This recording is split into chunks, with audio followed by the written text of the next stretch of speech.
Здраво, ова е 67-то издание на Видеологија со Златко Ѓелевски, дигитален краток осврт за актуелни филмски остварувања, односно спонтана критичка анализа која е збир на први впечатоци илустрирани со подвижни слики. На денешниот репертоар е Клајмакс на Гаспар Ное, во кој станува збор за француски танчери и танчерки кои се збираат во празно и оддалечено училиште во Шума, за да вежбаат кореографија на танцова точка. Целовечерната прослава се претвора во халуцинаторен кошмар кога ќе дознаат дека некој има ставено LSD во сангријата која конзумираат цела вечер. Действието се одвија во 1996 година, а сценариото е дебело 5 страници. Не се ни шегувам околу тоа, затоа што Гаспар е познат дека пишува редуцирани и ригидни сценарија, колку да се појави со нешто пред финансиерите, но кај него филмската магија се случува на платно, а не на хартија. Филмот почнува со неговиот епилог и одјавна шпица, но ополнето со еден тилт кој делува надреално левитирајќи над снежниот пейсаж обоен во крв. За време на снимките од интервјуата на танчерите, тие треба да одговорат на неблагодарното прашање што представува танцот за нив, прашање кое знае да биде референтно на секоја уметност. Додека сме кај реферирањето, за време на ВХС снимките од аудициите, забележлива е колекцијата од ВХС ленти од филмските херои на Гаспар Ное, без кои тој не би бил виртуозот што е денес, односно филмови на Линч, Ардженто, Жулавски, Фулчи, Фасбиндер, Бунјуел, Пасолини, Ангер, Каргл, Еусташ. Овие имиња не се залудно напоменати, бидејќи сите тие влијаеле да се оформи неговиот неповторлив стил, кој го има помешано со микросеквенција од кајрони, исполнети со филозофски засеци, како што е доктрината дека постоењето е илузија, раѓањето е уникатна можност, живеењето е колективна невозможност, а смртта е извонредно искуство. Нихилистички девизи кои се дериват од купчето на книги кои се наоѓаат покрај екранот на кој се запознаваме со ликовите. Естетскиот радикализам неприкосновено го наметнува со децидност од првиот долг кадар, во кој здивот ќе ни го одземе со воодушевувачката кореографија, во која камерата непрекинато левитира и танцува со ликовите. Откако ќе заврши ритмичката точка, отворениот објектив не престанува да ги следи ликовите.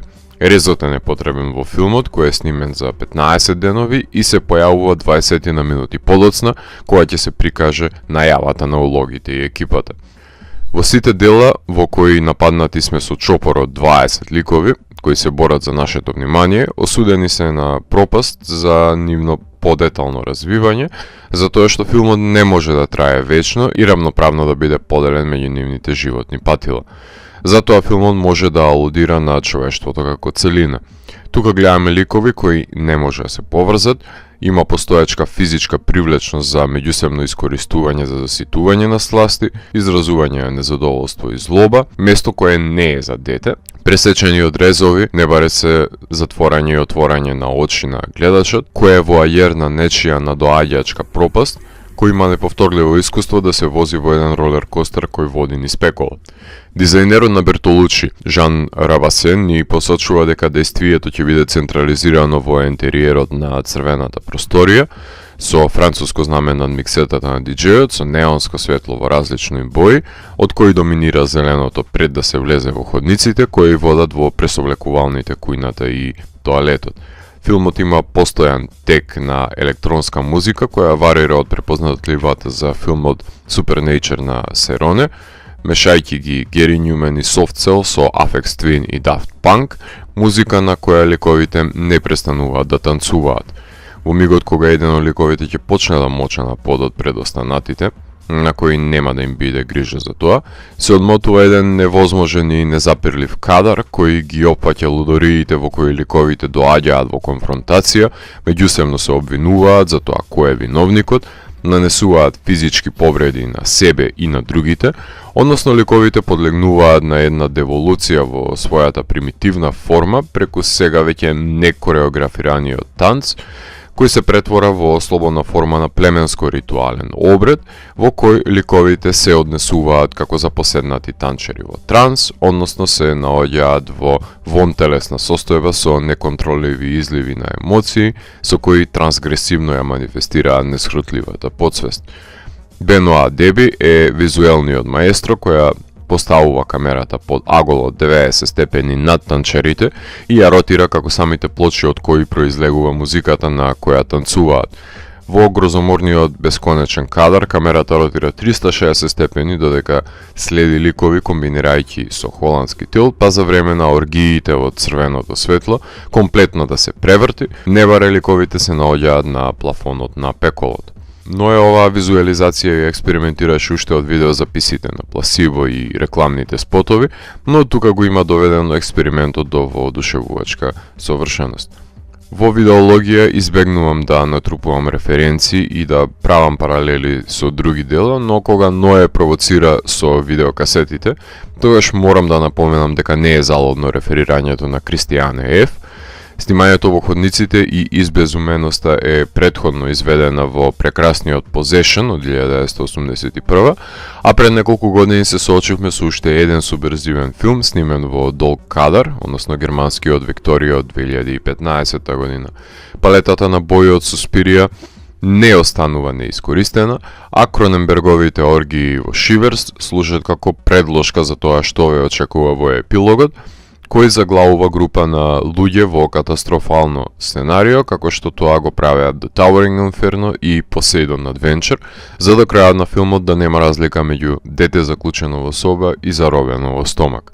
Мило ми е што Гаспар го извади од системот непотребниот 3D филм Love и се наврати на своевидно надминување на границите на филмската уметност со визуелното искуство, кое е реминесценција на неговите дела Irreversible и Enter the Void, зачинувајќи го новиот филм со вкусна доза на француски екстремизам и хорор. Ако сите режисери се заглавени во факсимил на нивниот маниризам, тогаш мило ми е што Ное го има својот доведено до бравура. Провокаторот и радикал Ное, иако има направено неспоредливо визуелно искуство, ликовите се површни и нивните меѓусебни односи се незначителни, за да ги сватиме посериозно од пиони, кои не се среќни со доделените улоги во нивните тела, со забележлива тензија и набој пред да бидат ослободени нивните инхибиции.